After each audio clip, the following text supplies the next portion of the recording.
On this episode of the Flophouse, we discuss Godzilla, King of the Monsters. Cars!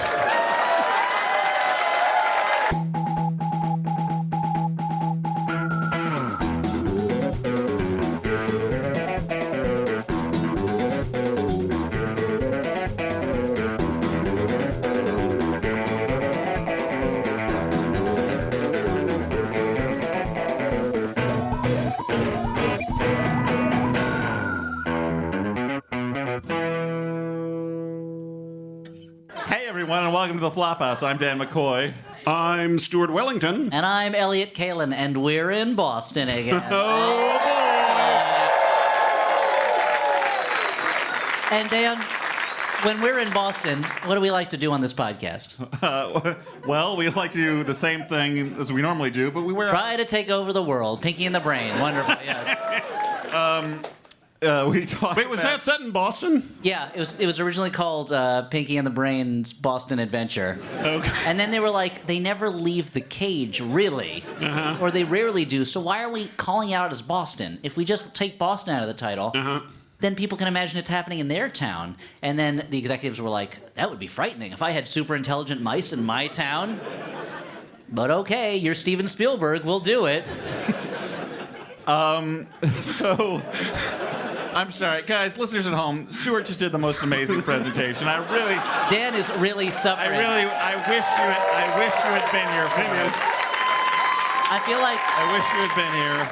Dan has never in his life had a sexual or professional experience that so satisfied him the way that Stuart's presentation did. His mind is wiped.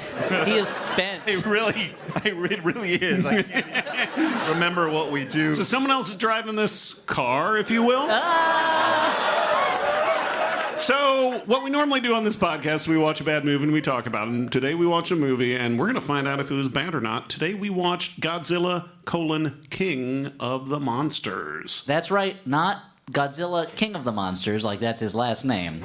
Godzilla, King of the Monsters, because a big monster's got a big colon.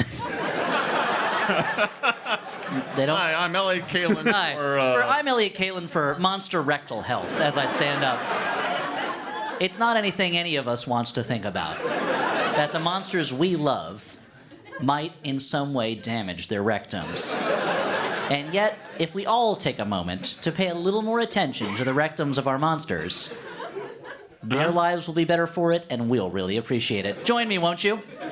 On a journey inside the monster colon. I hope you've got wading boots and a spelunker's helmet, because I didn't bring enough for everybody. Well, we watched Godzilla, King of the Monsters. Yeah, and let's just say right off the top, I was excited about this one because longtime listeners of the podcast will know that I'm an old-time G fan. That means a fan of Godzilla, right? That's exactly what it means. Cool.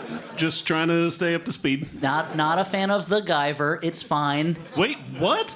It's fine. Why are you dragging the Guyver into this? It's just not as good as... Do I have to... I'm going to tweet Mark Hamill. No, don't do that. Now... As a kid, I loved the Godzilla movies. Here is how I felt as a kid. I've changed since then. I matured. Big monsters, yes. Human-sized monsters, no. Thumbs down. Now I appreciate the human-sized monsters. Dracula's, Frankenstein's, the Mummy I'm still not crazy about, Wolfmams, you get them all. Anyway, Gilmams, all of them. But Godzilla's and their associated giant monster brethren were the best. So when they told me Godzilla was coming back, I was like, I am ready for this. And then Matthew Broderick was like, I don't think you know. This is not your daddy's Godzilla, my friend. He called me and he said, I think maybe you should sit this one out. And I was like, Ferris Bueller finally meeting Godzilla? Just like my fan fiction? You bet I'm going to watch it. I should have taken that day off, though, from Godzilla movies. And then there was the Godzilla movie from 5 years ago, and it was fine. So anyway, Godzilla, King of the Monsters. Let's just go through this movie, shall we, folks? It's 5 years after Godzilla, the first movie, came out, when Godzilla emerged from the... That's the original Japanese Godzilla movie? No. It is 5 years since the last American Godzilla movie came out. It is... Which was just called Godzilla, right? It was just called Godzilla. Okay. It is 5 years after the events of that film. Godzilla emerged, ruined San Francisco. Worst Pride Day ever. Oh, weird. I mean, I feel like gentrification has already ruined San Francisco. Whoa! Hot take, hot take, hot take. What the tech industry started, Godzilla finished. Every time he knocked over a building, I was like, I hope it's full of, like, tech program coders. Wow. I was like, wow, calm down, Elliot. Yeah. And there was that shot of all these people who were Elliot says he angrily types it into his iPad. There was all these shots of people priced out of their homes going, thank you, Godzilla, thank you. So anyway, it's 5 years later. Godzilla hasn't been seen in a while. Everyone's mad at Monarch, the official monster hunting organization whose logo looks like a bow tie. If you saw the name Monarch and the logo looked like a bow tie, you would think it was some kind of gentleman's website where you order bow ties online. Yeah, we're disrupting the bow tie industry. And how would you do that exactly? Well, I guess some sort of box service where every month you get a new bow tie. You know, actually not a bad you're never idea. stuck. Yeah, it's a pretty good idea, yeah. You're never stuck in one of those situations, those common everyday situations, like, oh, I wish I had a bow tie, but what? Wait, so it finds you wherever you are? Yeah, no, it's delivered by drone. Oh, okay. Great, okay. And those drones look like monarch butterflies. And the drones tie the bow tie around your neck because no one can tie a bow tie. Thank you. No one, even the inventor of the bow tie, Solomon Bowtie, could not tie the bow tie, but he had hooks for hands. That's why. An old relative of mine. Yeah. Because you were related because you both had hooks for hands? Yep. Interesting. So that's a genetic thing? Yep. So, anyway, Monarch, everyone's like, Monarch, what's your deal? And Dr. Serizawa, Ken Watanabe from the last movie, he's like, we need to find a way to coexist with these monsters that keep stepping on us. All right, let's find it. There's a family of scientists, and they're going to be the central characters of this here film. They are Vera Farmiga, Kyle Chandler, and their daughter Maddie. Actress's name I don't know, but she's the psychic girl from Stranger Things, right? Yeah, she's 11. Okay, but, no, but Millie Bobby Brown. she's not. She's older than 11. Yes. Yeah, She's the character 11 that's her Character's name is 11. from The Prisoner. No. But what if? It's just her name. It's like how briefly in the comic strip Peanuts there was a kid named 3. Or like how Blossom's best friend was named 7 No. or 6. Look, 6. I thought she was better than 6. She deserved to be 7. Oh, God. Anyway, look, I'm sorry if that's a hot take on Blossom's best friend, that she deserved better than the name 6. So anyway, these scientists, they had a son who died on G-Day, which they don't call it in the movie, but they should, the day Godzilla attacked San Francisco. And they broke up, it ruined their family. Now Vera Farmiga is a scientist who lives in a Monarch outpost where her daughter Maddie has the run of the place, so that when they go to watch a Mothra being born, her daughter just runs up to it and is like, let me touch the egg, let me touch the egg. And the government scientists are like, I'll allow it. Anyway, a Mothra larva gets born and they calm it down with what we're going to call an orca. But it's a device that can identify and mimic a monster's bioacoustics. Let's just stop for a moment. Guys, Yeah. you're real fans of bioacoustics, right? Yeah. Because there's a lot of talk of that in the movie. That hi-fi company, I guess. Yep. Bioacoustics. Bioacoustics. Yeah, It's like they're a hi-fi company in a David Cronenberg movie. They Now- install a record player in your belly. okay. Keep talking. I mean, you have That's to be all I have. You have to be a pretty big customer to hold a whole record. Yeah. player. Well, I mean, why should only the tiny have hi-fi equipment? Elliot. You're right. That's exactly what I was implying, and I was wrong to do so. Now, we're going to talk about bioacoustics a lot today, and it would be really easy for us to make a bunch of fart jokes, right? That is the ultimate bioacoustic.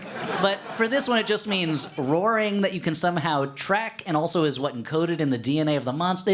They just use bioacoustics and hope that we're like, oh, is that a thing? Well, I guess it is. I don't want to seem dumb, so I'm not going to ask about it. Is it like that thing on how, like, infants crying is, like, hardwired into our brains to annoy us? I mean, it is to me, because I've got one at home, and he's always crying, and I can't get it out of my head, constantly ringing through my ears, like the heart of the man I killed. Oh, wow. But I killed him. Tear up the floorboards. I buried him under the floors. I mean, can for hear it many now. reasons, your children shouldn't be listening to this episode now. It's the beating of that hideous heart, and it's beating like this. Boom, boom, dun, dun, dun, dun, dun, dun. It's beating money. The song, like, I don't know why. Weird. Anyway, bioacoustics. Does the heart have the rights to that song? The heart wants what it wants, Dan. Including the rights to money. So, Seems like that heart would play heart, but carry on. I know. It wasn't worth me stopping you for that. Look, We both know what I did. Maybe put your notes aside and we can talk about this. Look, if I can't judge someone else for stopping something for a joke that's not worth it, let he who is not me cast the first stone. I just know it's going to come up in my annual performance review, so I'm just saying that I know. Oh, your annual performance review is mostly going to be about your Twitter feed. Okay. So, but they don't have a lot of time to commune with this Mothra because Charles Dance walks in with his bunch of goons and they kill everyone almost. He walks in, or does he dance it? No, he walks in, unfortunately. He should dance in. Okay. But he walks in and shoots everyone but Vera and Maddie, takes them and the monster calling machine. He's an eco-terrorist, it turns out, who thinks monsters should rule the world. He takes them to his base in Antarctica, where frozen in ice they have Monster Zero, the ultimate monster, or I'll call him Ulta Monster. A sort of mega monster. The Alta Monster, where Yeah, he killed someone in front of a Rolling Stones concert. Okay. Yeah, okay, great. And Monarch, they're like, how should we catch a Vera Farmiga? Only one person can, her ex-husband, Kyle Chandler. He hates monsters. This is good screenwriting. The two characters have diametrically opposed views of monsters. yeah. It's kind of like in the Mummy movies, how in the first movie, the Rachel Weisz's brother doesn't know a mummy exists. Second movie, he's terrified of mummies. By the third movie, he hates them. But I also enjoy the fact that the death of their child via Godzilla has led them to different conclusions. Kyle Chandler, more logically, one might think, hates your Godzillas. I mean, I and don't other wanna- monsters. Whereas Vera Farmiga looks at the Godzilla death of her child and like, yeah, okay, more monsters. She's like, science wins out. Godzilla's stronger than my son. I gotta go with the winner on this. She's like, some people like sons. I like sons that don't get crushed by monsters. Anyway, I didn't say it. She did in the version I just made up. So he hates monsters. You might go as far as to say he wants to destroy all monsters. Little Easter egg for the G fans out there. So Monarch, they track Godzilla's bioacoustics, because I guess you can do that, because there's not a lot of noise in the sea, I guess. Yeah. He's swimming over to Antarctica. It's almost like he's being drawn to Monster Zero. Guys, what do you think he's hoping to get out of this rendezvous with Monster Zero? Maybe a friend or a battle. I mean, I think those could are be really the same two thing. options. Yeah. If you're a superhero, it's the same thing. You battle, then you're a friend. And then you like team up to beat up poachers or Probably poachers, yeah. or the Kingpin or Yeah, he's probably a poacher, too. or Kang or Yeah, Kang, poaching people through time, poaching animals. Dormammu. Yeah, Dormammu's an interdimensional poacher. Craven the Hunter. I don't see the connection. So, Godzilla shows up, and there's a there's a big confusing fight between the Monarch soldiers and the eco-terrorists. It's very hard to tell what's going on. The whole thing ends with Vera Farmiga setting off an explosion that wakes up Monster Zero. Now, they haven't named him officially in the movie, but we all know who he is, guys. You see those 3 heads and 2 tails popping up? It's King Ghidorah, everybody. Now, do I feel a special connection to King Ghidorah because I dressed up as him for Halloween as a child one year? And my mother, working only off of my verbal description of a monster with 3 heads, decided that, and this is a creative way to do it, but I was disappointed at the time because it didn't look like it. She gave me a headband and put 2 paper bags filled with cotton with monster faces drawn on them and attached them to the headband. Because all she knew was 3 heads. And like, Mom, I appreciate that you tried. That's the important thing. But I had this elaborate imagination in my head. I'm like, I'll have the one long neck in the middle for my head, and my arms will have necks also. Because Ghidorah doesn't have any arms. He just has the necks and the wings. But that's Now, not how what I got. did you think that you were going to elongate your own neck? I thought hormones would kick in and do that. Still waiting. So, yeah, Oh shit! But Vera, Oh my god! Take that, my adrenal glands and hypothalamus, I guess. Vera Farmiga lets loose this monster, and at this point you're like, huh? What? Because she knows that she likes monsters, but You didn't know she likes monsters. Yeah. You did not think that she would do so in a way that might endanger her child and her ex-husband. Yeah. Exactly. Like I was saying, you don't think she likes monsters. You think that's what's her name from The Shape of Water, who's also on the Monarch team. You know why she likes the monsters. Sally Hawkins. We all know why she likes monsters for sex. Okay. Remember, like in I Shape of saw Water. it, yeah. Water wasn't the only shape she was interested in. What? She collects silhouettes. Anyway, okay, so Ghidra wakes up, and his heads are kind of bickering with each other, and I was like, this is great. It's so efficient. He's the Disney villain and the goofy sidekicks all in the same monster. He spits lightning like a freestyle rapper, and Godzilla shows up for a pretty blurry fight in the snow. Now, Stuart, when I say I want to see two monsters fight, do you think I mean behind a screen of snow? Yeah, you want it to be as obscured as possible, right, Elliot? Yeah. And you say wanna be two monsters, that's constantly because Godzilla bursts out of the ice and like saves everybody at the last minute. Kind of like the T-Rex does in all those Jurassic World movies. Yeah. Do you think the T-Rex was watching the movie and he was like, that's my bit. He stole my bit. I'm calling my lawyer. Let me. Oh no. All those tiny hands can't reach his phone. And I mean, he would just say, Siri, call my lawyer. And the movie goes to a lot of lengths to obscure its special effects as much as it can, to the degree that, like, later on they're like, oh, there's a hurricane coming. Like, that hurricane's moving too fast to be a hurricane. And it's like, of course, it's a monster instead of it. But they're like, I guess monsters move around with hurricanes in them so we can not see the bad CGI, I guess. Yeah, it's like they want to go as far as to be like, this monster only exists in shadow. You know what? It's a monster that only destroys buildings when our eyes are closed. And someone's like, you know what the real monster is? The human heart. Think about that. Don't need a special effect for that. Okay, so anyway, Godzilla's on the ropes. Uh-oh, it looks like the G-Man's not doing well against the other G-Man. Although he's not called G yet, he's Monster Zero. But then some bombers come by and they end it prematurely. It's the thing that always happens at the end of the first battle. We can't have a real winner or loser yet, so some bombers come in and blow it up. The same thing happens in the Bad News Bears. We all remember that, right? Yeah. Maybe it was the director's cut. All the Monarch guys are like, how could Vera betray us? Vera said that? And she FaceTimes with him, and she's like, hey. I'm going to need some receipts. Yeah. She's like, humans are the world's disease, and monsters are the cure. And they're like, what? And she's like, look at all these cities that the monsters destroyed and we couldn't go back to. Now they're flourishing, biodiverse ecosystems. We just need some monsters to thin the herd of humanity, stomp on some cities. All of our Earth problems will be solved. And how does she show that, Elliot? With a lot of suspiciously already queued up B-roll. Yeah. And it was like, did she produce this call? This is like basically a Skype call, but then just like, so let me show you what I'm talking about. And it just like cuts to Koyaanisqatsi stop footage of plants growing over buildings and stuff. Yeah, clips from Microcosmos. Yeah. This isn't technically accurate, but I just thought it fit the musical cues I had set up. I've been dabbling with a little iMovie. I want to show you what I've been working on. I'm not only a monster releaser, I'm also an auteur, and I want to show you my new project. It's set to the Bangles' Hazy Shade of Winter.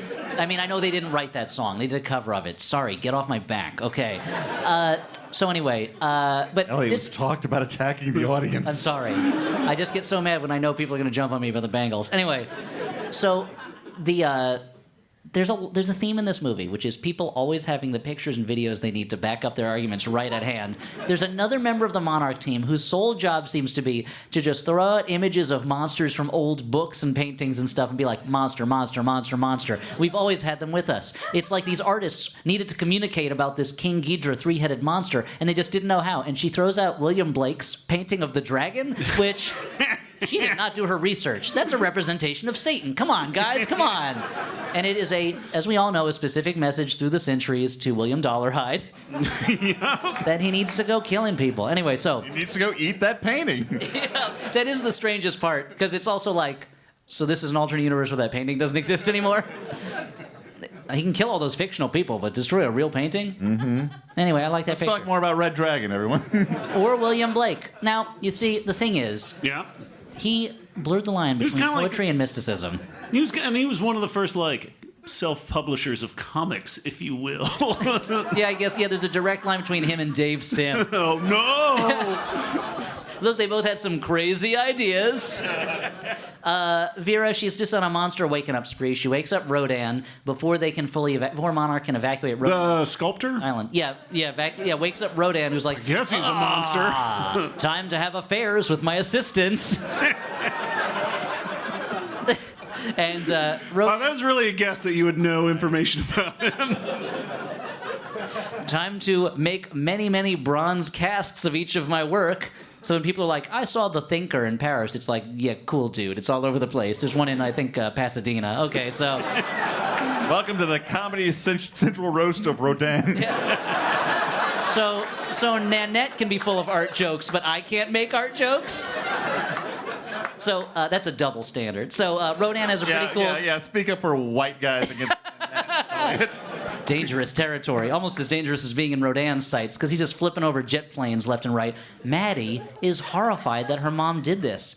Anyway, Monster Zero comes up to beat up Rodan, and Rodan's like, "Oh, I'm so sorry, sir," and bows down to King Ghidorah. Literally, the monster is like paying obeisance, because Monster Zero's the new alpha. Uh-oh. Unless Gojira has something to say about that, because guess who shows up? Godzilla? Yeah, you're right.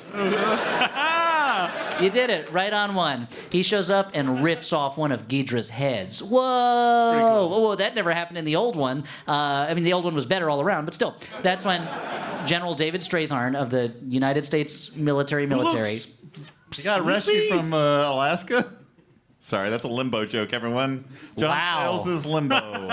Never seen so many blank faces. I mean, Check out the works of John Sayles. And Limbo. Lone Star. But Dan is right to question because Limbo ends on a cliffhanger. So, Isla Stilos Babies. What was the other one? Let's just not dwell on it. Let's pretend this never happened. All right. Look, what? What?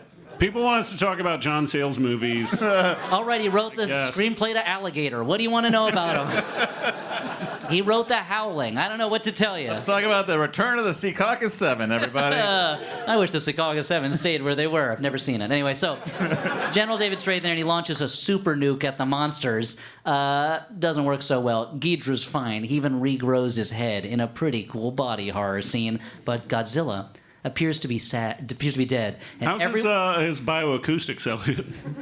Better than ever. I mean, growing that new head, it really pushed him into a new area of bioacoustics where he's kind of interrogating what we mean by bioacoustics. And he's playing with the fiber and the timbre of the sound. Yeah. And so it's like he's gone back to basics in a way that puts a new spin on what we thought about bioacoustics. It's weird, weird for me to say this, but I'm sorry I asked. How are you enjoying your own John Sayles moment there, Elliot? Not well. Looks like this John Sayles should be half off. I'm saying we should cut John Sayles in half.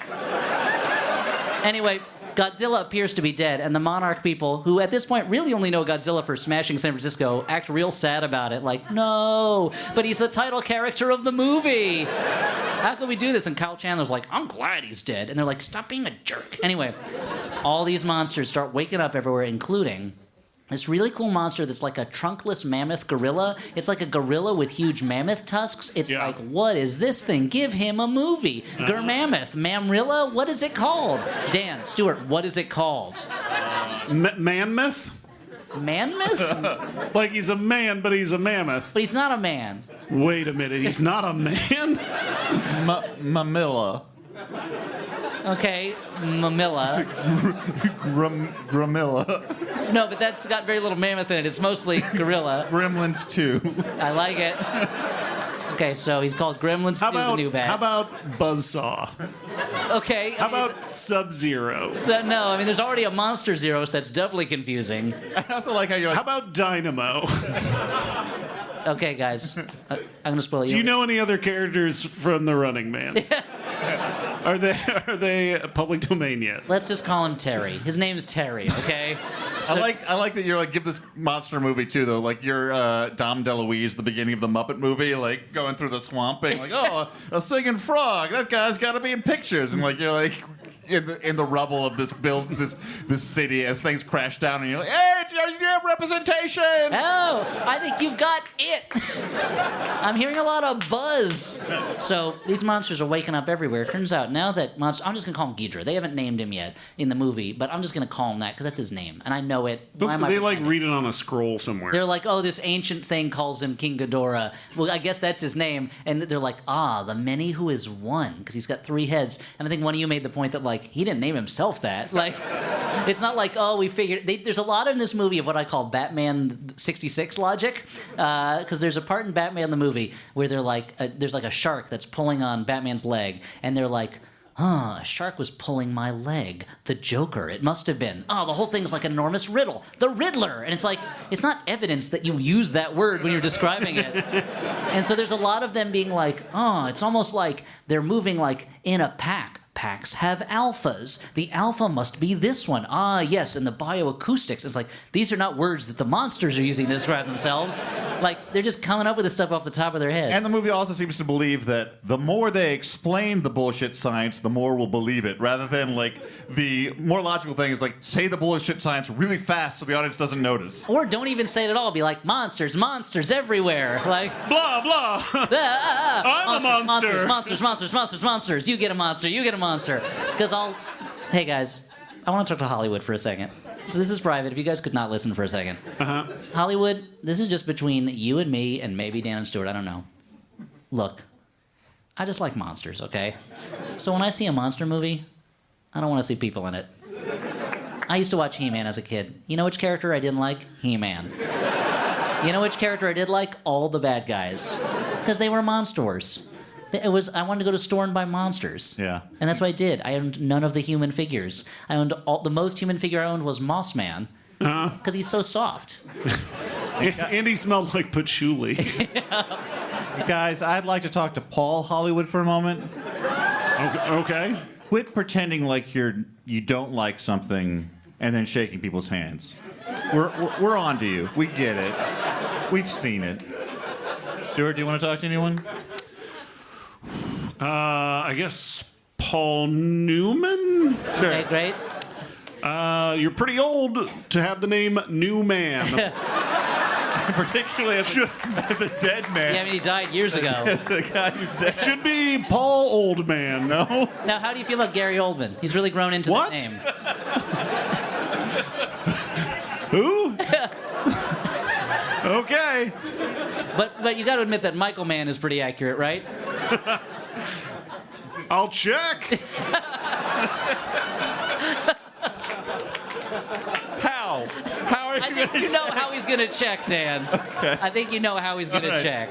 Anyway, moving on. So all these monsters are waking up, and they're all now Ghidra's slaves. If King Ghidorah wants them to go wreck some cities, by God, they're going to do it, because the king told them. As Mel Brooks once said, it's good to be the king if you're a three-headed monster with no arms, because you have other monsters do your bidding, because, again, you have no arms, just wings. Yeah. It's harder to knock things down without arms. That is a direct quote from Mel Brooks. Okay. They're like, oh, only Godzilla could stop Ghidorah, and he's dead. What are we going to do? And meanwhile, all this is happening. Mothra emerges from her cocoon in moth form in clear clarity. Right, guys? Well, I mean, it's behind a waterfall that everybody is like staring at and shocked about. I feel like so much of the direction of this movie was telling a large cast of talented actors to be amazed at things they can only imagine. And now, guys, And then imagine being those actors and going to the actual movie and being like, I still can't fucking see it.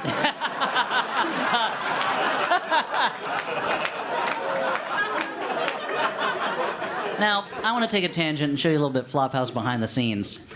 Dan was not interested. He didn't take kindly to the fact that whenever Mothra was on screen, I would sing as much as I remembered of the Mothra song that the Mothra twins sang in the original Mothra. And, you know, I would be a cad if I were to force him to listen to it now in front of an audience. No. Still can't believe we made it this far. Okay, keeping in mind I do not know Japanese. This is just based on the sounds of the words in the song. See, And it this is the problem right It is- away. It is filtered away, through 20 danger years of zone. life. Okay.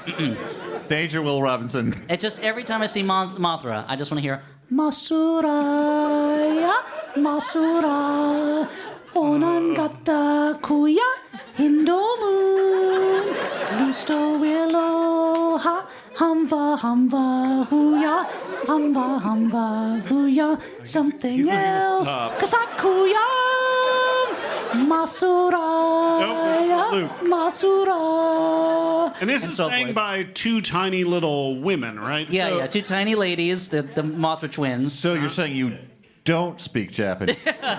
Strange as it is to believe. All right, so anyway, back to this movie, because that does not happen in this movie. Oh, boy. And Maddie and Vera are fighting. She's like, you're the monster mom, which, to be honest, every parent hears at some point in their life, whether you're waking up monsters or not. But then overhears Vera's... So what can he do? Just wake up all the monsters. Who cares? She overhears Vera's plan to use the Orca. Again, that's the monster calling, calming, talking to device. It's like the machine Danny DeVito makes in The Simpsons to talk to babies. But for monsters, because I guess a baby's kind of like a real-life monster. They're constantly screaming, breaking things, ruining your life, and a monster's going to keep you up at night just like a baby. Guys, you've had experience with babies, right? I guess that now that I can't even make that. Moving on. I mean, I have experience with Baby, the Mystery of the Lost Legend. About a dinosaur. It's just a monster. Is it a secret? I think I know about it. So it's not really a mystery either. What are you trying to say? I'm saying we better get back to the movie because she overhears her plan to use the Orca to call Ghidra and then question mark, save the day. It's like step 1, call Ghidra. Step 2, something. Step 3, no more monster problems. Where's she going to find like a stadium to amplify that signal to make it loud enough that King Ghidorah is going to hear it? Fenway? Yeah! Boston. That's right. Watch out. Apparently accidental local color. Woo! We didn't plan it, and it's good, because Boston does not come out well from the movie. Although, I will say, okay, just a little flash forward. There's all this destruction going on, yet that Sitco sign still standing proudly. I assume they landmarked that thing because Godzilla gingerly steps around it. Yeah.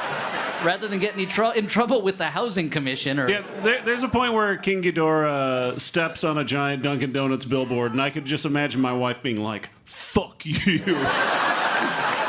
Don't fuck with my donkeys." It's like the part in Transformers when Megatron just punches the American flag off the Brooklyn Bridge. It's like, that seems petty. So, the Monarch dudes, they find Godzilla recharging underwater in some kind of ancient hidden underwater temple. As if, I think as Stuart pointed out, he was Cthulhu, dead, waiting at his sunken Relaya. Mm-hmm. Yep, he's just like that. But instead, it's Godzilla, and it's super, like, radiation-y? Yeah, is that the term? It's very radiation-y because I don't remember. It was a while since I watched Chernobyl. They say radiation-y in there. Yeah, that's the way you describe that, as radiation-y. In between chain smoking. Stuart was like, how many Runtigans is it? He really want to show off what he learned from Chernobyl. 3.5. That's as high as the meter goes. So they're like... Godzilla lies there surrounded by graphite. And it made me, I was talking to Stuart, it made me wonder if dead Cthulhu lies sleeping in Relaya, if ever his alarm goes off and he's like, and he just hits the sleep button and then sets the alarm for another million years. I hope he does. I don't want him to come back up. Anyway, they're like, hey, there's only one way to wake up Godzilla because he's a big dude. Set off a nuke in his face. But we're in this submarine, and for reasons I've forgotten, the weapon systems don't work. Yeah, nukes are Godzilla's spinach. He's like, da da da da da da da da da. I'm gonna go get Ghidorah. He's like, well, I'll get Ghidorah. That's a pretty good impression. Breathing with my fire breath. Blow me down. That kind of stuff. And Mothra's like, Popeye, hell! And King Ghidorah's like, come with me. I got you. They're all mumbling under their breath constantly. Because they didn't want to animate the mouths. They didn't know what they were going to say. Godzilla's just walking past these beautiful parallax backgrounds. That's an old Fleischer Brothers Popeye joke. Anyway, so they're like, we have to set it off manually. And it's like, yeah, I guess you do have to rip off the end of Pacific Rim. So anyway, Dr. Serizawa's like, I don't want to be in any more of these movies. I'll do it. And he goes and he sets the nuke timer, and then he turns to Godzilla, and I think maybe even puts his hand on Godzilla's nose, and Godzilla opens his eyes and he's like, goodbye, friend. And then the nuke goes off, and Kyle Chandler is like, hey, you know what? I like Godzilla now. I think it's time for us to team up with him. Oh! So anyway, back to Boston. That's right, Beantown. It has seen better days because King Ghidorah shows up. Maddie pulled off the plan. Ghidorah shows up. Maddie's like, I don't know what the second part of the plan was. And she's running around. Fenway is smashed, which is too bad because it's sad to see another historic stadium torn down so they can build, some kind of mega mall that happens to have baseball in it and then name it after a company? Come on. Dan, I know you have strong feelings about this. Is that a reference to, things that happen in life? I don't even... You're not the baseball fiend I thought you were. We could call David on. No, we don't need to do that. We get your brother in. No, that's okay. We'll just move on. Anyway. FaceTime for the audience. And anyway, no, that's all right. I like what you're leading them up to a thing that's not going to happen. There he is, folks. Wouldn't it be amazing if we did FaceTime and he's like, yeah, it happens all the time. B-roll, B-roll, B-roll. It's already. I had it queued up just for this call. Like, that's what you spent your honeymoon doing? So, Ghidra shows up. He's about to electrify Maddie. And I don't mean in an exciting Peter Frampton way. I mean in a, like, shoot her with a lightning bolt. But then, who comes in to save her, stealing the Tyrannosaurus Rex's bit? Godzilla. And he's got the American fleet behind him. Oh no, they got it there real fast. Anyway, it's like Boston's the site of D-Day 2, G-Day. I should have saved G-Day for this time instead of saying it earlier. And the problem is Godzilla, that nuke, he's so pumped up, but he's too pumped up. He's primed to explode like an atom bomb. How do the scientists know this? I don't know. But they even have a timer that tells them how long it's going to be before he blows up. He's all glowy. Yeah, I think He's always glowy. I mean, I don't want to go on a limb here. I'm not a scientist, but I would imagine it has something to do with bioacoustics. Stuart, you make a fair point. The bioacoustics are going crazy. At this point, Godzilla has gone electric, just like Dylan, and the folkies are real mad. They're like, you lie! Yeah, Pete Seeger's like, this is outrageous. Godzilla used to be cool. Godzilla steps on him. And then Godzilla's like, which I guess sounds more like Marlon Brando in The Godfather than Bob Dylan. So they start fighting. Mothra and Rodan start fighting. They have like a little side bout, I guess, before the main title card. And Rodan's got Mothra on the ropes, but Mothra kills Rodan with her stinger. And it's like, whoa. And we were like, holy shit. And we're giving each other high fives. And Dan gets up off the floor and starts like doing the Charlie Brown. What? I was asleep. I ran out of the hotel, took a few laps around the building, came back up. That's it. Yeah, and I was gonna... More to that. Look, let me just say personally, I don't like that Rodan took a real heel turn in this one. Rodan, he'll always be part of the original threesome for me. Godzilla, Mothra, and Rodan, best buds. Not in this movie, though. In this movie, Rodan's a real dick. So, Godzilla and King Ghidorah are having this big fight, and this fight is when the movie kind of lives up to its potential for a little bit. They're fighting, and it's really cool. Ghidra grabs Godzilla in his talons and flies him into the low Earth orbit? I don't know. Because then he drops him and Godzilla is burning upon re-entering the atmosphere. It's crazy. But they keep cutting back to the stupid humans so we can find out about their dumb stuff. And Godzilla collapses in the ground after he hits the Earth, and I was really hoping that his old friend Charles Barkley would show up. I mean, we talked a little bit about what would be the cooler thing to happen at the end. Would it be if Ash showed up with a Pokeball and was like, looks like you need a little bit of Jigglypuff? Or would it be... Or would it be Charles Barkley showing up? Would it be like, I don't know, maybe the Planet of the Apes show up? I don't know. I think when he hits the ground, a cartoon Godzilla ghost should have come up from Yeah, playing a little harp, yeah. Yeah, and they're like, Godzilla, what a great trick. Yeah, but I can only do it once. That would have been really funny. For some reason, I'm imagining 9 ghosts like when a cat dies in a cartoon and has 9 lives. Godzilla's got more than 9 lives, though, as we'll see. Spoiler alert. So anyway... The Chandler clan is reunited. Wonderful. They fix the orca monster calling device, and Vera sacrifices herself to drive away with it so that she can distract Ghidra long enough for Godzilla to recover. But she gets a super cool last couple words, right? Because Ghidra's chasing after her, and Ghidra's like, I'm gonna lightning slap you, bitch. And she's like, I'm just interpreting what he said in his roar. I don't know. He's a jerk. He uses language like that. And she goes, long live the king, and Elvis himself steps out and hits Ghidra over the head with a guitar. Yep. But there's 2 more heads. Luckily, he's got 2 more guitars, because Jimi Hendrix is right behind him, and there's Bob Dylan. I think that might have been when your ayahuasca kicked in. I don't know. Do you guys remember the part where the Great Gazoo came in and was like, let's stomp this guy, dum-dums? And then, my 3rd grade teacher was there. And I've learned a lot about myself. Yeah. I woke up naked in the middle of Boston Common. Just a tri-corner hat on your penis. But like a regular size one or a little teeny one? Yeah. Up to you, What baby. about Well, I mean, like we're a not- little wig underneath? I mean, I wasn't going to presume about the size of your penis. Moving on. So, because who shows up? It's So Godzilla close to himself, the end. and he is so super radioactive. He is melting buildings as he passes by them. Yeah, he got extra pumped up this time because at the last moment, Mothra sacrificed herself and got blasted by King Ghidorah. And then her Mothra dust fell on Godzilla, I guess, and gave him extra powers. I think so. Yeah. Like a one-up mushroom. I was really hoping that a child somewhere would be watching and be like, he's getting power from her dust. I mean, it is the moment in the movie that is most accurate to the Japanese movies where that kind of stuff would happen. Instead, they posited by this point that Mothra is the queen of the monsters to Godzilla's king of the monsters. And one of the soldiers is like, so is there something going on between the two of them? And I was like, dude, get your mind out of the gutter. Come on. Let's not think about him that way. It's an honorary title. Come on. And again, but it's also one of those things where, like, she must be the queen of the monsters to his king of the monsters. And it's like, these are not the terms they're using to describe themselves. Don't put labels on this relationship between a giant moth and a giant radioactive Tyrannosaurus type thing. Uh-huh. But I guess she likes thicker monsters, Mothra. Oh, I do. Oh, Lordy, when he comes running up on King Ghidorah. Anyway, Godzilla, he unleashes nuclear blast after nuclear blast. It melts King Ghidorah like the gremlins at the end of Gremlins 2. And then, one of Ghidorah's heads start rising up again. Is he back? Nope. Godzilla's just chowing down on it.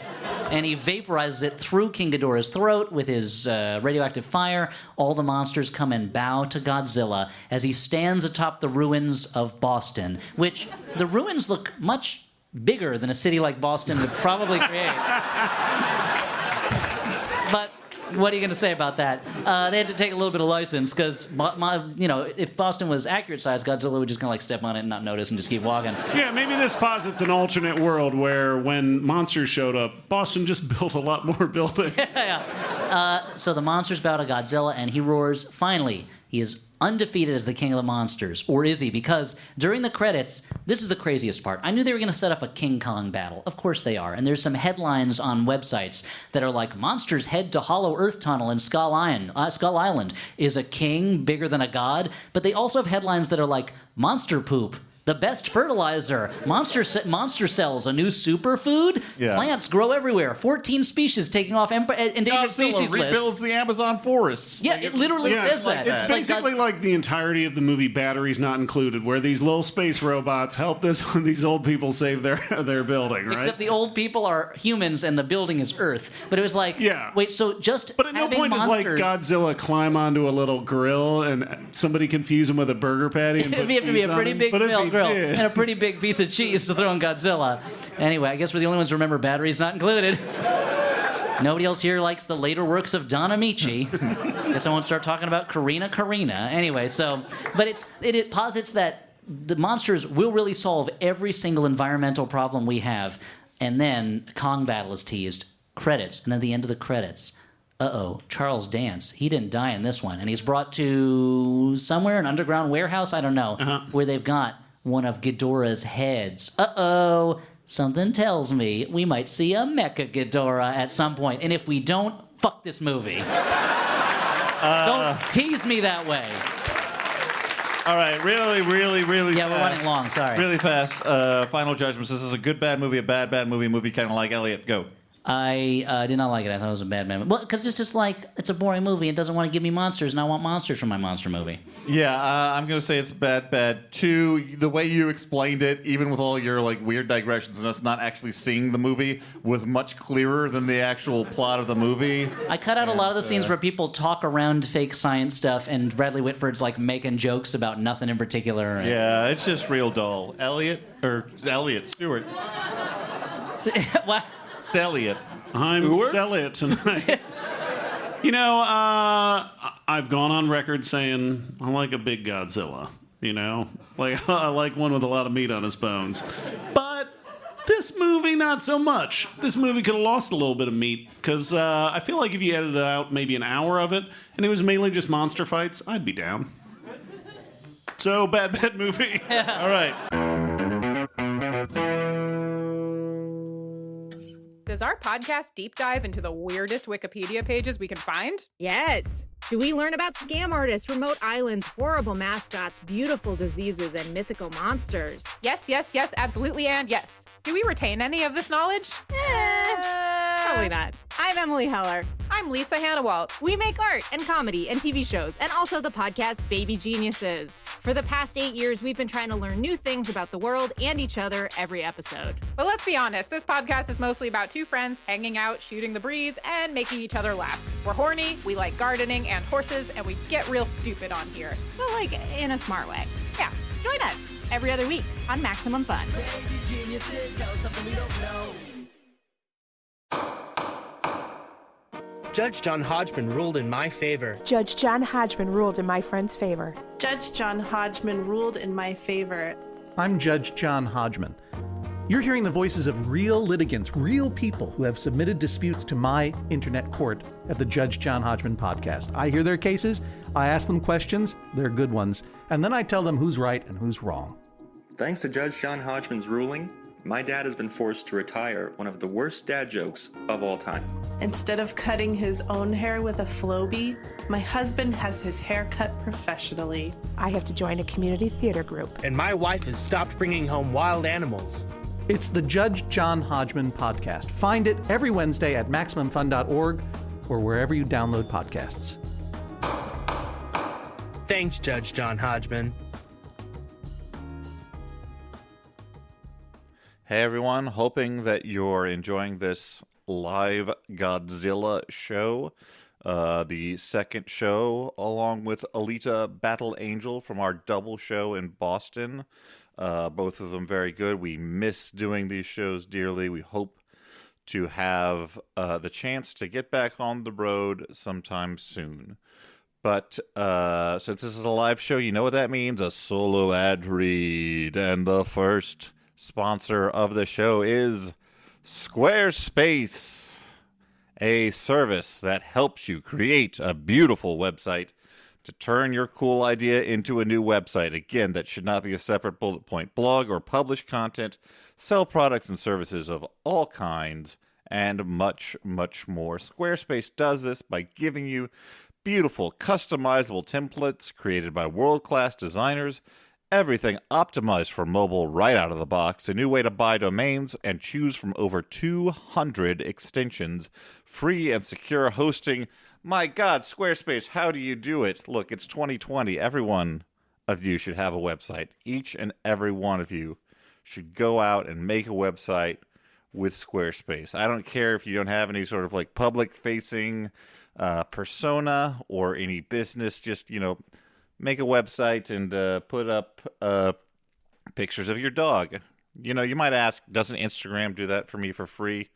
Yeah, but, make it a destination, Make it special. Make it real nice for everyone.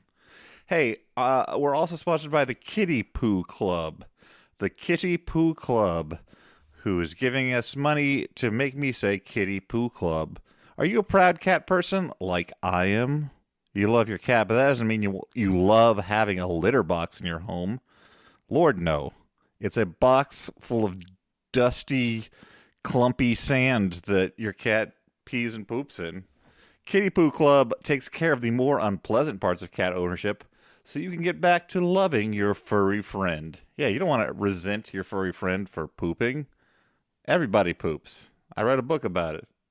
Hey, every month, Kitty Poo Club delivers an affordable, high-quality, recyclable litter box that is pre-filled with the litter of your choice. The boxes are leak-proof, eco-friendly, and have a fun design for every season. It's like your cat's pooping in a seasonally appropriate spa. When the month is up, just recycle the box, and Kitty Poo Club will automatically deliver a new one to you.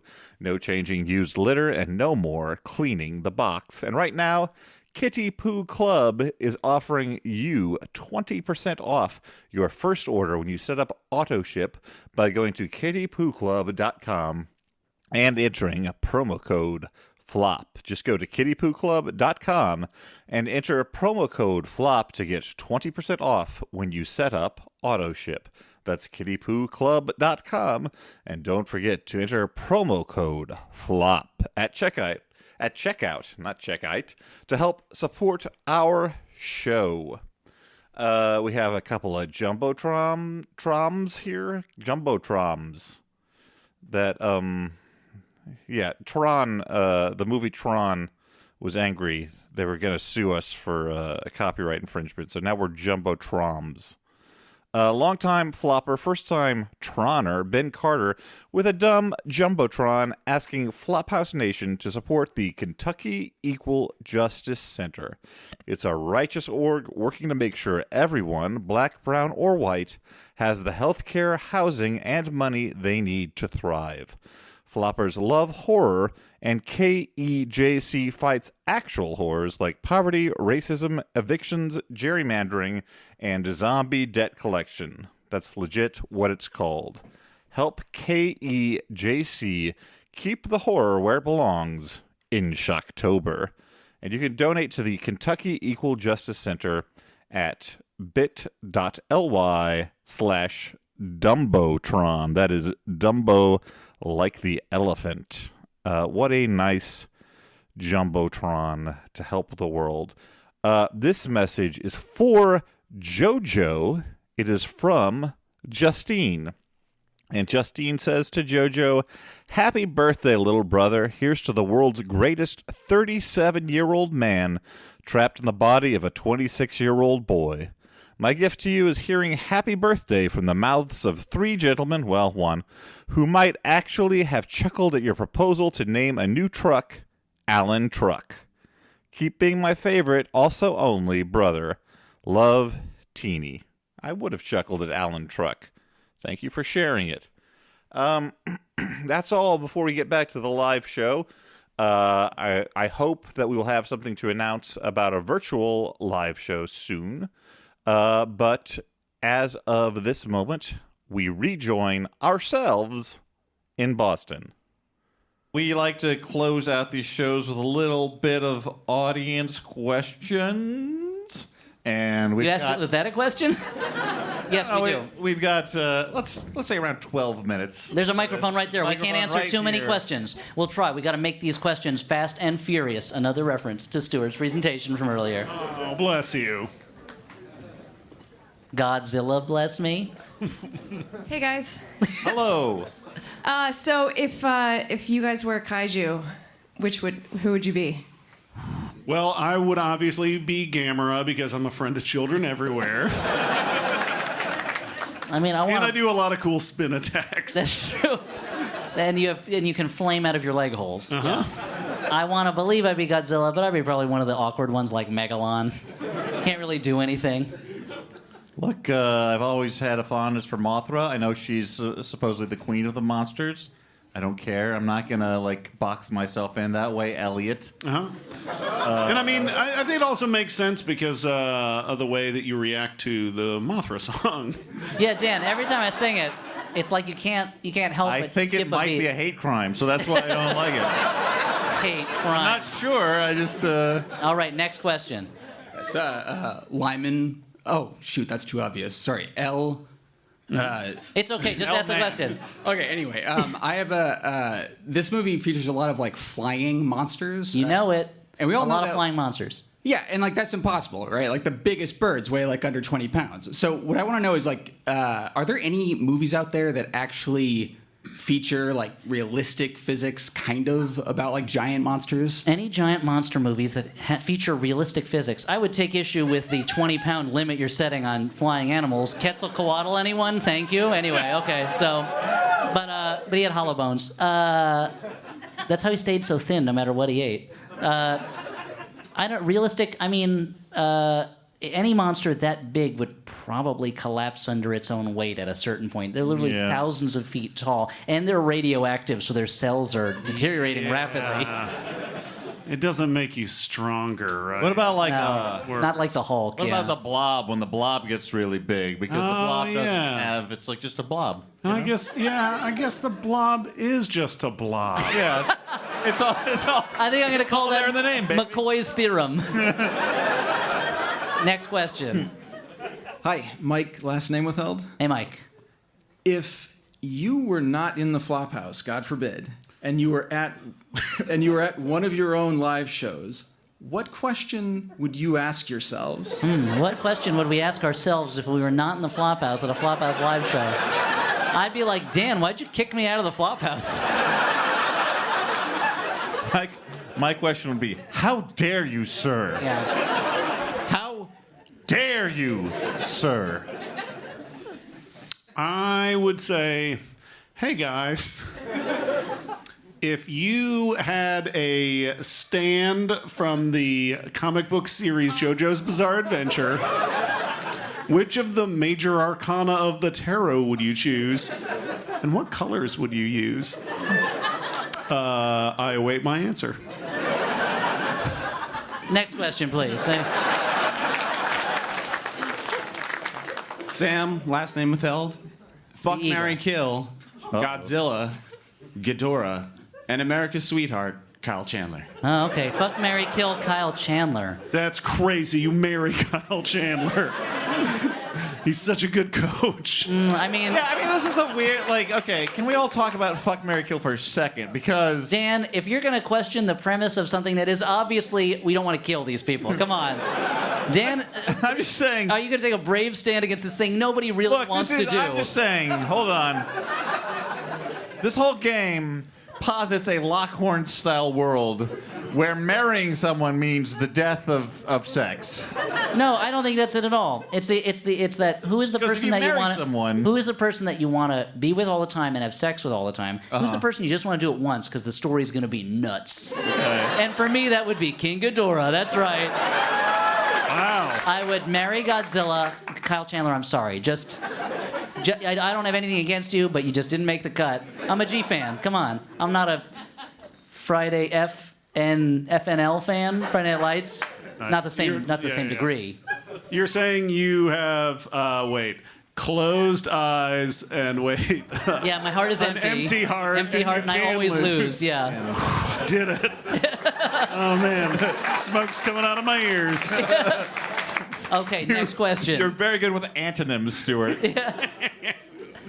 Hi, I'm Jake. A couple years ago, I sent you guys a letter asking you about the machete order for the Fast and the Furious. You never actually answered the question. Oh. That's not why I'm here. Oh, thank God. I was worried for a second. Thank God. I was like, that's how it ends. Well, I've got a machete for you. Shing. So, a few years before that, a friend of mine showed me a movie called The Zero Effect, and we sat down on the couch, and he was like, if you don't laugh at this one particular moment, I know that you're not going to enjoy the rest of the movie. It was when Ben Stiller was unlocking locks for like 10 or 15 minutes of the movie. So, have you ever shown a movie to someone when you sat them down, you're like, I know you're not going to have fun with this if you don't have fun with this particular moment, and what is that moment? A movie where you show it to somebody else and you know if they're not going to like this moment, they're not going to like the whole movie. Yes, I don't know. You sit down with someone and you say, you're going to watch the last half hour of Mother, and if you don't like it, let's not watch the first hour and a half. Because this movie is not going to a place you want to go. I remember right after college sitting down with my ex-girlfriend's dad and pulling out a recently purchased copy of the DVD of Blade 2. And I'm like, if he's not into this opening, I don't think he's going to like the rest of it. And that was really true, but I liked it. I know that we go He's more of a Blade 1 guy. I know that we go to the Gremlins 2 well a lot, but if you don't like the fact that the movie begins with Bugs Bunny and Daffy Duck fighting over the Warner Brothers logo, you're not going to enjoy the... If you're like, what the... I thought this was a Gremlins movie, then... Show them the door, please. That's a good point. Okay, next question, please. Hi, Michelle, last name withheld. I need help settling an argument. Who would win in a fight, Godzilla or Superman? Who would win a fight, Godzilla or Superman? Oh, are we talking pre-crisis or post-crisis Superman? I'm just going to leave now, Because pre-crisis Superman could move a planet, but post-crisis John Byrne was like, let's depower him a little bit. I think, probably Superman, I don't know, because he'd fly him into space and hurl him in the sun. But here's the story I want to tell. Yeah. And I always wanted to tell it in a sad way, that they Godzilla's destroying the city, and they enlist Dracula, and he bites Godzilla, turning Godzilla into a vampire, so the sun destroys him, but the radiation from Godzilla's blood kills Dracula, and they build a statue to him. Because he sacrificed himself to save humanity. So, Stuart, who do you think would win, Godzilla or Superman? Dracula? Hey guys, I just wanted to see what's going on this side of the Oh, building. Dan has gone to the other side of the room. Oh, okay. Are you done? Do you have an answer to the question, Dan? No. Okay, let's move to the next question then. I think Dan's Superman knowledge begins and ends with Lois and Clark. Of which Godzilla never appeared. No, that's true. Well, hey, Tony, last name withheld. Hello. I know Elliot likes fried chicken. You know it. You just said. Yeah. So I was wondering, which kaiju would you like to eat and how would you prepare them? Oh, man. What kaiju would I like to eat and how I would prepare it? Well, let's say fried. Come on. You gotta go with Rodan, because he's a big bird. It's the biggest fried chicken ever. But although he might be too spicy for you, because he's like a firebird. Yeah, that's true, and I prefer mild to spicy. Also, you know what? I'd take Anguirus, and I would just cook the ribs, barbecue him, because he's got big ribs. Yeah, sure. How long do you think it would take you to skeletonize a kaiju, Elliot? To skeletonize? Yeah. I mean, more than I have time on this earth, Dan, probably. I mean, which kaiju are we talking about, though? Because there's some are bigger than others. Like, because Ebora, crack them open. I mean, it's not skeletons, exoskeleton, I guess. That was a bad choice. You what look about like an asshole. Spydor, the giant... No, but he's, again, exoskeleton. Okay. Or Spider. All right, we're wasting everyone's time. Please. Hi, Hollis, last name withheld. I would like to play Radio Zork. Oh, okay. Someone would like to step up and try their hand at Radio Zork, everyone's favorite text-based radio call-in choose your own adventure show. Yeah, please. I would like to scream, just for like a while. Okay, you scream at the door for a while. Time passes. Your throat becomes hoarse. There is no answer. Thank you. The door remains closed. Thank you for playing. That's Radio Zork. I gotta tell you, not a bad strategy. Oh, no. One of these days, someone's gonna get that dang door open, and we're gonna start this adventure. Yeah.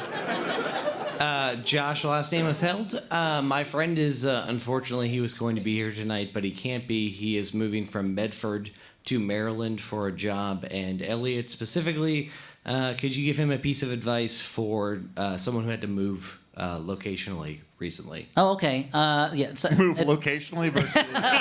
I guess temporally, as we're all doing. Yeah. We all move through our lives, you know. Yeah. So islands in the stream, I call us. Advice for someone moving temporally. Here's the thing. As an adult, it's hard to make friends without seeming creepy.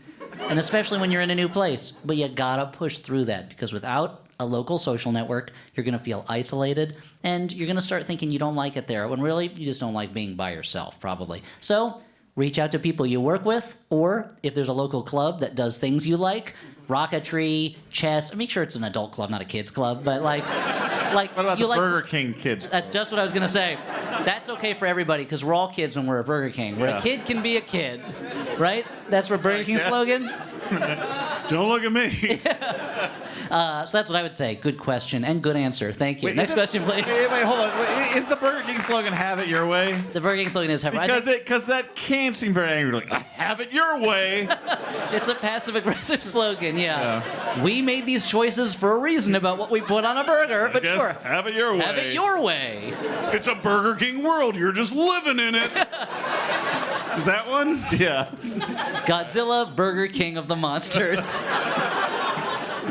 Next question, please. The penultimate question. So a friend of mine's 7-year-old saw this movie, and I asked him what he thought of it, and he said it was the best movie he had ever seen. And I thought... I mean, to be fair, if I saw this when I was 7, it probably also would have been the best movie I ever saw. Right. I mean, I was thinking if someone asked me that when I was 7, I probably would have said The Cat from Outer Space. But I was wondering what about Seven Samurai, dude? I mean, it has 7. I'm just thinking of like shitty thing. Okay, I'll show you. I mean, when I was 7, Videodrome was really big. Anyway, you're saying. Just wondering, if someone had asked you guys when you were 7, what the best movie you ever saw was. If someone asked us when we were 7 what the best movie we ever saw was, I think mine would have been Beastmaster. Mm-hmm. It's a good one. Similarly, I think lot of ferrets. Got a couple ferrets in it. the FQ is very high in that movie. Yeah. I would have said, and this is going to shock Dan McCoy, who was loudly telling me earlier this movie does not work, Dark Crystal, a movie I still love. Whoa. Let's be clear. I think the movie is beautiful. I love Jim Henson and all he did. I think that it's an amazing work of imagination. Sense in a butt. The Brian Froud designs are great. I just think that narratively, as a piece of drama, it's kind of boring. Continue. My 7-year-old self and my 37-year-old self would disagree, but that's okay. We live in America. Everyone can have different opinions about Dark Crystal or whether they need more information from Alita Battle Angel. A little reference when you hear that episode. Stuart, what would you say? Maybe Ski Patrol? It's about some people who work for a ski patrol and they get into trouble. All right, last question. Last question. Better be about Ski Patrol. Hi, I'm Jack, last name withheld. Dan, in a previous episode, I think it was the Robin Hood episode. Feet to the fire, Dan McCoy. Yeah. I'm scared for a couple reasons. Number one, I don't know where this is going. Number two, this man is far too handsome to be a podcast fan, so... Thank you. Dan, probably why some are you kind of insulting assassin. everyone else in the audience, Dan? Just to suck up to this stranger. Dan, this is like it was announced we were on a new podcast streaming service, or no, we were newly on an old podcast streaming service, and Dan was like, "We're on this service now. We used to not like them, but now they're okay." Dan, you don't need to say everything. That's a me. But anyway, go on, sir. Handsome question asker. What did Dan say that you either want to know more about or attack him for? He's not gonna like this, but sure. He referred to himself as chaotic good because he liked watching porn on airplanes. I don't recall I have to assume there's some context that made more sense. I'm sorry, I changed that up a little bit. Nude scenes on airplanes, but continue. I think we'll have to consult the record at some point. I do not watch porn on airplanes. No one report me. I don't want to have to go. It's art. The Dan character, maybe. I don't know. Sorry, go on. But on the lawful, chaotic, good, bad axis, where would you, Elliot and Stuart, put yourselves, and maybe some other Flophouse favorites like the House Cat or Crawdaddy? Well, the House Cat is obviously true neutral. You could never. He goes where the wind takes him. I'm probably lawful good, I follow the rules, pay my taxes, comb my hair. Wait, do you? Shut the fuck up. What are you, a cop? I'm probably annoying good. I think that's probably my status. And Crawdaddy, when he was young, he was chaotic good. But now, when you're living in a Connecticut suburb and there's you put up a basketball hoop in the driveway and they tell you to take it down because it's against the neighborhood regulations back in the bayou, you'd shoot that man. But here in the Nutmeg State, we take down the hoop. So now he's lawful good, so... I can't think of a better way to end than with an appearance of the most popular thing on our show, Crawdaddy. Thank you so much for sticking around for a late show. Thank you to CitySpace. Thank you, Boston. Thank you, the Boston area. For the Flophouse. We usually would hang out. We can't. It's a late show. But thank you for coming. For the Flophouse, I've been Dan McCoy. I've been Stuart Wellington. I'm Ellie Kalin. Thank you. Thank you for being here.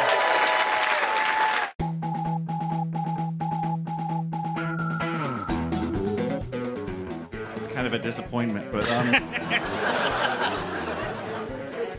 okay.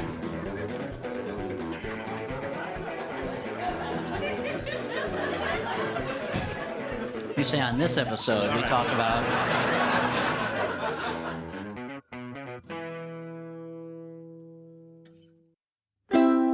MaximumFun.org.